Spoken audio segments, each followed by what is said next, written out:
Good morning, student. Today I am going to teach you Morse curve, which is taken from the syllabus of Amrut University of MSc Sem 4th Unit 2nd of ANA. Molecular photofluorescence and phosphorescence spectrometry. Before starting, what is mean by Morse curve? आपको पता होना चाहिए कि harmonic oscillator और अनहार्मोनिक oscillator यानी क्या। पहले देखते हैं कि हार्मोनिक ऑक्सीलेटर यानी क्या। ठीक है, सपोज ये दो atoms, okay, a and b, ये जॉइंट हुए बॉन्ड से। अगर अब इस पर अपन ने इलेक्ट्रोमैग्नेटिक रेडिएशन पास किया तो ये बॉन्ड क्या होता है, ये जो intermolecular distance of the bond है it gets start to change, यानी ये जो डिस्टेंस है वो क्या, उसमें क्या मॉलिकुलर डिस्टेंस होता है वो चेंज होना स्टार्ट हो जाता है।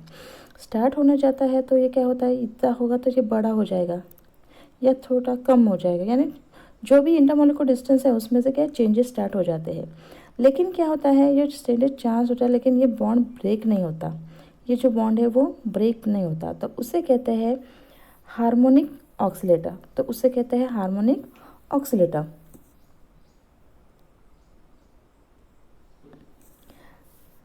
और इसमें ये हार्मोनिक ऑक्सीलेटर का ग्राफ कैसा आता है, if you plot a graph of P versus intermolecular distance.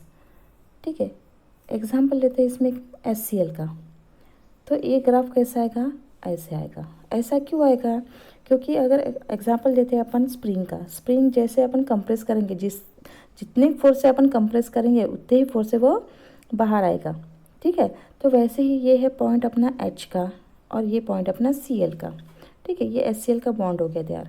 अगर HCl का बॉन्ड ऐसे कंप्रेस करें, यहाँ पे जितना अपन कंप्रेस करने उतना ही उसका वो बॉन्ड रिलीज होगा, जितना कंप्रेस करेंगे उतना ही बॉन्ड रिलीज होगा, जितना कंप्रेस करेंगे उतना ही बॉन्ड रिलीज होगा। तो वो जो आ रहा है ये है अपना वाइब्रेशनल, ये क्या है अपना वाइब्रेशनल पॉइंट, यानी V is equal to 0, first है 0, फिर 1, फिर 2, फिर 3, ये हो गया अपना वाइब्रेशनल लेवल। यानी जितना कंप्रेस करेंगे उतना वो एक्सपांड हो जाएगा, जितना कंप्रेस उतना वो एक्सपांड हो जाएगा। ये है अपना हार्मोनिक ऑक्सीलेटर की कर्व। अब देखते हैं what is mean by anharmonic oscillator. अब जैसे हमने देखा है कि हार्मोनिक ऑक्सीलेटर में जो बॉन्ड होता है वो ब्रेक नहीं होता। ठीक है, बट एक्सपेरिमेंटली अपन जब भी देखते हैं कि बॉन्ड ब्रेक ही होता है, क्या देखते हैं कि बॉन्ड ब्रेक ही होता है। ठीक है, but experimentally AB bond gets break and this breaking is known as anharmonic oscillator. और ये ब्रेकिंग ऑफ बॉन्ड होता है इसमें का, उसे कहते हैं अनहार्मोनिक ऑक्सीलेटर। जो हार्मोनिक के बिल्कुल अपोजिट है तो वो कहते हैं अनहार्मोनिक ऑक्सीलेटर। तो इसका ग्राफ देखते हैं, ग्राफ कैसा है, ये देखो, ये पोटेंशियल एनर्जी और ये इंटरमोलिकुलर डिस्टेंस। ठीक है, तो ये ग्राफ आता है इसका लाइक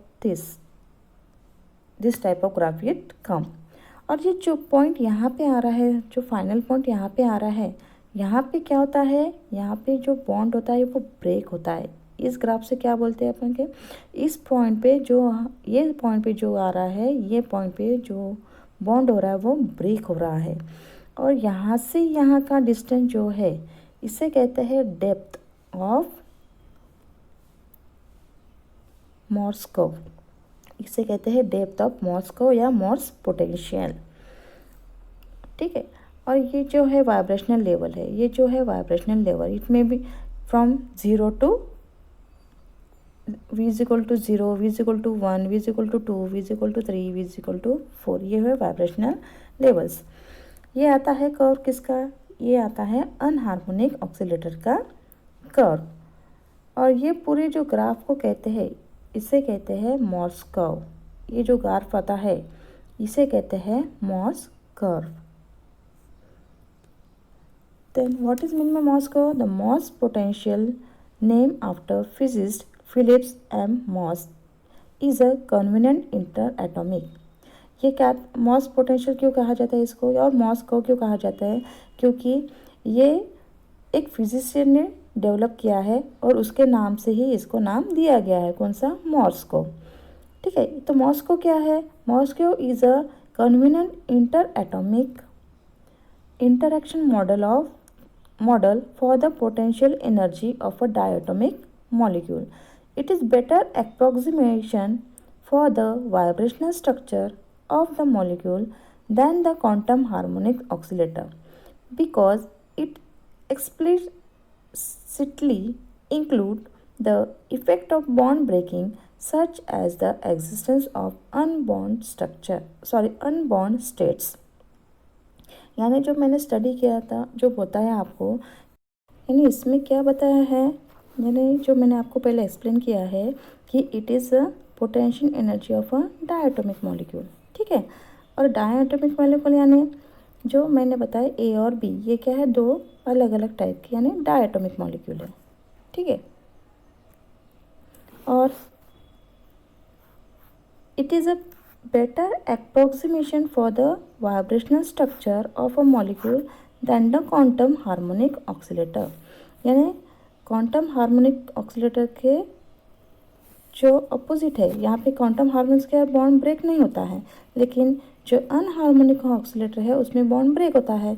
तो ये आता है ग्राफ ज़्यादा तो कहाँ से? जहाँ पे बॉन्ड ब्रेक होता है, इससे ये कर्व आती है। और जो कर्व जिसमें बॉन्ड ब्रेक होता है उसे ही कहते हैं, क्या कहते हैं उससे? Moore's curve. उसे कहते हैं मॉर्स कर्व। यानी जो यहाँ से ये जो कर्व यहाँ पे आया है, यहाँ पे जो पॉइंट है, यहाँ पे क्या हो रहा है? अपना बॉन्ड ब्रेक हो रहा है। और ये जो ब्रेक यहाँ से यहाँ हो रहा है, ये जो पूरा ग्राफ आता है, इसे कहते हैं अपन मॉर्स कर्व। ठीक है, होप आपको सब समझ में आया क्या होगा। अगर आपको ये वीडियो अच्छी लगी है तो प्लीज़ कमेंट सेक्शन में बताइएगा और मेरे चैनल को सब्सक्राइब करने को मत भूलिएगा। Thank you for watching.